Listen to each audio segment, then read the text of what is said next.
Ladies and gentlemen, welcome to the Sheep Get Sheared podcast. I'm your host, Austin Creed, and today, my friends, we're going to be talking about a simple question. Are Christian men required to be married? Now, I don't want to just pigeonhole this into just people who are Christians, but there seems to be this notion, especially within the church, and I don't understand for the life of me. Maybe somebody can help me out. I don't understand for the life of me where this idea came from. Amidst all the feminism, amidst all of the changes in society, amidst all the revolutionary socially, all the social revelational stuff we've gone through, how have we gotten to the point where you're not a real man if you don't take care of a woman? You're not a real man, whether it's religious or not religious, but we'll focus on the religious men for right now. Why in the world have we gotten to this point where you are a weak man, or you are a coward, you're a craven, if you don't want to try to roll for a Yahtzee, go to get married? How does that make you a weak man? I was talking to a dear friend of mine. I do love him. He's a great guy. But we have a very strong difference of opinion on this. And I'm curious, you, the listener of the Sheep Get Sheared podcast, my friends, where do you line up? Do you think that you're not a real man if you don't get married? Do you think that if you don't roll the dice, if you don't just take the L, if you don't take the raw deal, if you don't invest in a woman and just go for it, that you're a weak man? I don't think so. Now, can you do that for the wrong reasons, as in you're scared and fearful? Absolutely. But it doesn't have to be that way. And, my friends, I look at the world today, especially amongst the people in church. And the reason I harp on the church is not because I hate Christians or anybody else. It's because I don't hear enough accountability coming from this side of the argument. There are a lot of great content creators who talk about trying to hold women accountable, trying to hold men's ideas in this space and to preserve it, which is great. But what I don't hear about is people talking about it from the religious perspective.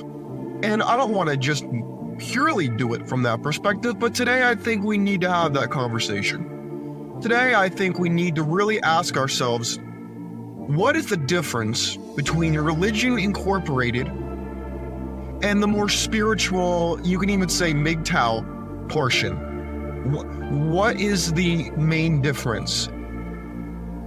I don't like the idea that you need to be always in a community all the time. I think being part of a community is a beautiful thing. However, I also think that anything good can be taken too far.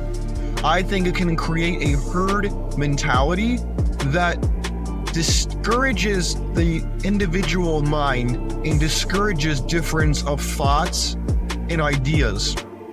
I have a really hard time talking with people who are idealists, because if you haven't picked up by now, I'm a very cynical person, and if you listen to the show regularly, chances are yours at least have a somewhat cynical bent to you. I don't know how you could listen to me if you were an idealist, but if you do, God bless you. What I don't understand is why there is this expectation of whether if you're religious in any capacity, you either need to be a monk or you need to be married. And in my opinion, that is just ridiculous. Why? Because let's be honest here. I don't care if it's Hinduism, Buddhism, Christianity, Islam, Judaism. A lot of religions stem back a long period of time.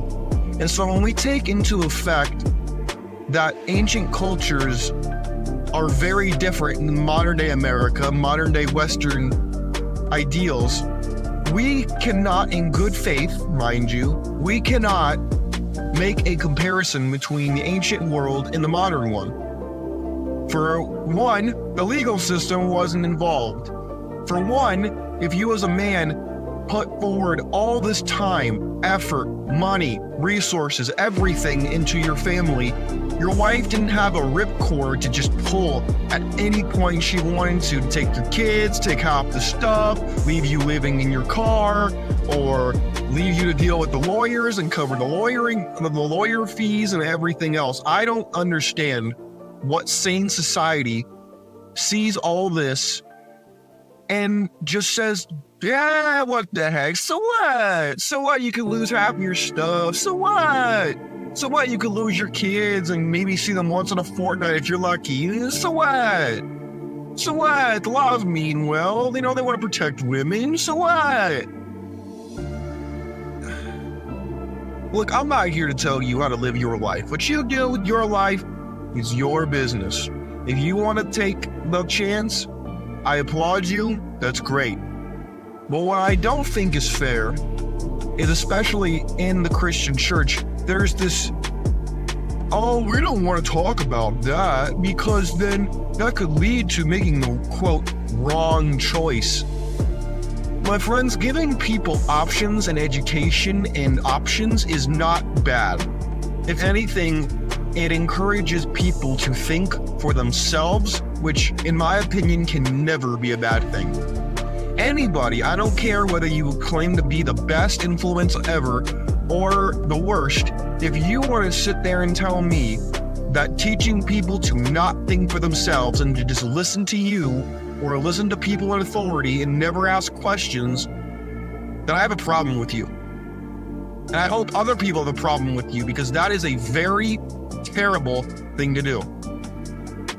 It is the beauty of deciding for yourself, hey, I see that there's something to be gained from here. I see that, hey, you know what, over here I like this. I could pick and not pick and choose per se, but I have the ability to look through everything and then make a conscious choice and not just be indoctrinated or brainwashed. I find that to be despicable.